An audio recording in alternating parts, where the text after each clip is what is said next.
Welcome, welcome, welcome, everyone. We are live streaming at ITW 2024, and this is an exciting time. Major headlines dropping as we speak. I'm Jamie Scotto Kataya, CEO and founder of JSA, and this is JSA TV, JSA Podcast. Joining me today, I am thrilled to have Tito Costa. He is the Chief Revenue Officer of Elea Data Centers, of course, Brazil's leading eco-friendly digital infrastructure platform. Tito, welcome, welcome. Thank you very much for having me. Pleasure to be here. It is an exciting time and a crazy time. Let's talk sustainability and Yes. what are we seeing with all this crazy weather patterns? Of course, huge flooding in Porto Alegre.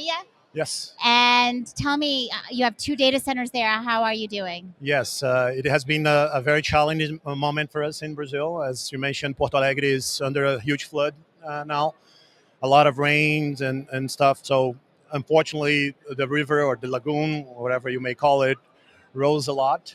It affected a little bit of our operations over there, but luckily we have two data centers there. One of them fully operational, so 95% ish of our workload is untouched by the water. So we have been seeing a lot of involvement from the local community. A lot of enterprise companies that were literally underwater are bringing equipment by boat into our facility. So it's crazy. So it's almost a war zone kind of thing. But luckily, we're still operational. We are helping and supporting the community.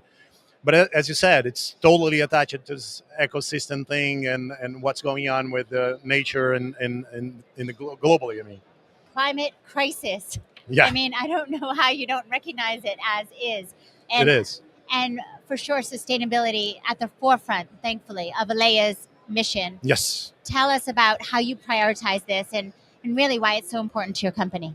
Well, I mean, as you look into the situation in Porto Alegre, for us, it's super important. It's not about greenwash anything. I mean, we source our power 100% is renewable sources, so we are 100% committed to those type of energy. We are also just recently we raised a sustainability linked bond, so attach it with WEs, PUEs, so that affects the interest rate of our bond. So we are fully committed to what's going on over there, and also it's the first time that a Latin America company attached other metrics which are around what's going on with women in our industry. We're pushing the boundaries towards the amount of women in leadership. That's also one of the metrics that we have in the sustainability linked bond. So we are also trying to push a little bit on that because within the data center industry, as you know, we have just so many women working over there. Incredibly forward looking, incredible. Yes, I've never heard of attaching it to the bond like that. Clearly, it is. putting your If I do, I mean, money. one woman less in the leadership of the company, that affects our interest rate. So that's how much we are Amazing. invested in this movement. Love that. Thank Thank you. you. All right, and we also should say Brazil, Yes, incredible growth market, significant, particularly in the technology sector. it is. How are you even able to meet these growing demands? It's insane.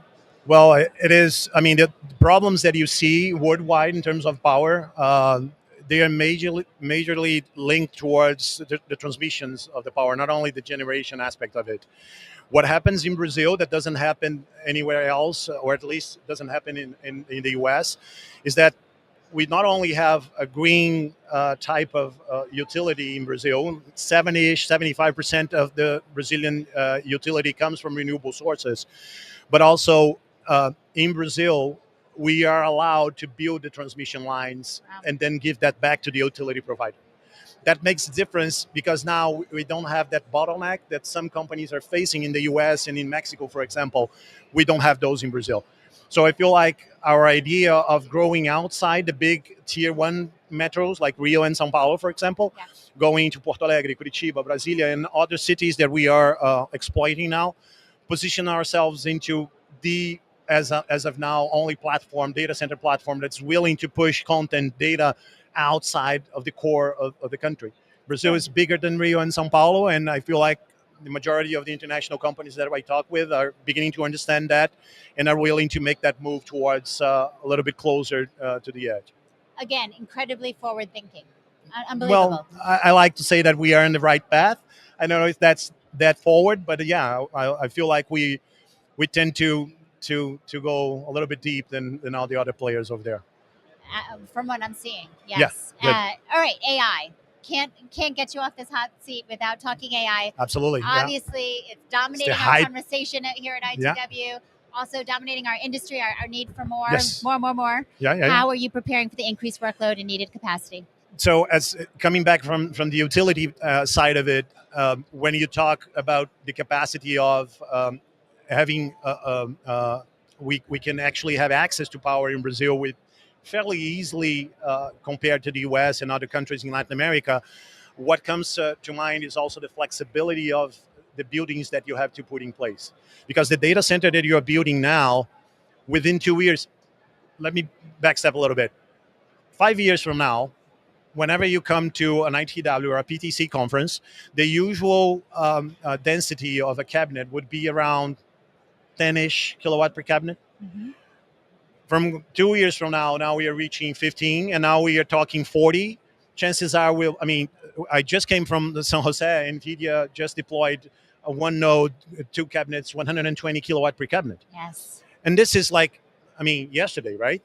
And we have to build data centers now that will live for 20 years. What will happen with cap density throughout this period of time? So you need to build flexible, and luckily at Elea we have been able to do that. We have been uh, retrofitting the data centers that we had before, so a little bit on the sustainability side of things. We are not just dumping old buildings; we are trying to Like that. repurpose the buildings that we currently have and operate. But also, whenever we are looking for the land banks that we have attached to our data centers or within the metros where we operate, we are always looking to the opportunity of putting liquid cooled solutions that we are trying to, again, forward thinking a little bit. What will be the capacity or density of those cabinets in 5, 10 years from now? So yeah, that's what we have been doing. We have ready to go liquid cooled data center expansion to be put together in São Paulo.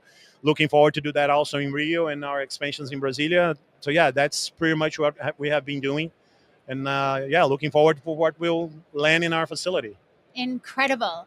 Guys, you've heard it here first. Tito Costa, the Chief Revenue Officer at Elea Data Centers, Brazil's leading eco-friendly digital infrastructure platform. Got an incredible job. Thank you very much for the opportunity. Thank you also, viewers, for tuning in to JSA TV. Happy networking. Bye bye.